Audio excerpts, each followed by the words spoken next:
Hello everyone, it's me Clayton. I just finished watching Nimona, starring Chloe Grace Moretz and Riz Ahmed.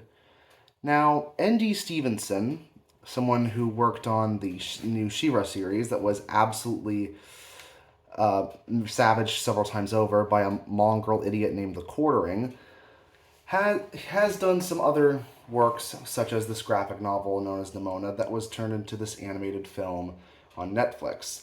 Thankfully, that movie was saved from being a tax write-off after being tinkered, altered, and delayed for several years when it was originally supposed to come out in 2015. But is this film good enough to justify it being saved from being a tax write-off? Let's get to the story, shall we? The story revolves around Ballister Boldheart, played by Riz Ahmed. He's a knight who's about to be the first of his kind when it comes to a commoner the joining the Royal Knight to the neo-futuristic version of the Middle Ages.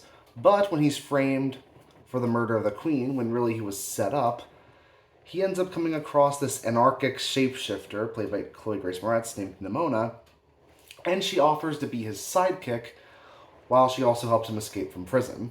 So the two of them have to find out who's the real person who framed Ballister, while also finding out exactly why this world happens to despise Nimona outside of her being an anarchic little ball of energy. But that's all I'll say about the story for now. It generally is quite heavy on the allegory sentiment, especially when it comes to the amount of progressive representation for its main characters as well as several in the cast. But while it is very allegorical, it manages to do so in a way that fits its own world. It's not like they just added allegorical messages to a series where it doesn't belong, like Lord of the Rings, for example. It fits its own universe, it's able to do it with its own characters, and therefore I don't have a problem with it. Plus, it helps that the characters themselves are a lot of fun to be around. Ballister is very much the idealistic kind of knight who's trying to do his best to serve the people as opposed to just serving nobles and such.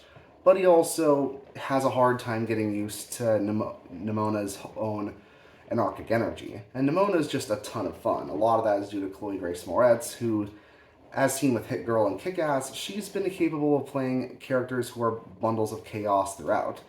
But there's also a general sense of tragedy with her character that has her act out in this way as an act of defiance against people who judge her constantly for just being the way she is. And yeah, given the allegorical nature of the story, you could interpret that as a lot of things. But I think it works when it comes to just the general method of the story. I also really appreciate the animation style, as it manages to use CG animation very well to make a very crisp but clean looking city at the center of the film, especially since it mixes Middle Ages and neo-futuristic technology in a really cool way. I've seen it a few times before, but not in this specific style is what I mean.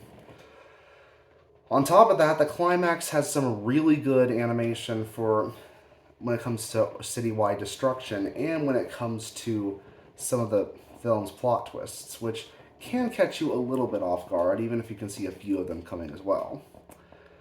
But the ending is also where I have one of my few problems with the film.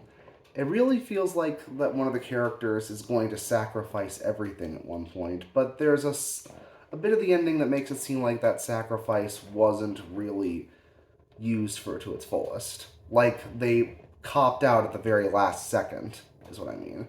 If they ended the film that way, like 5 minutes beforehand, I think it would have ended up as a stronger film rather than what we ended up with.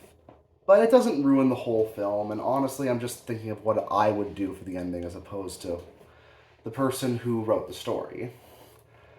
Overall, Nimona is a very anarchic film that's as funny as it is action-packed.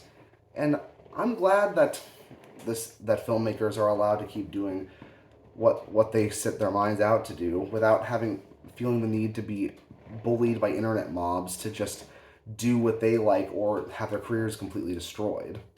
And I'm glad this film wasn't used for a tax write-off. I'm giving it an 8.5 out of 10. See you next time.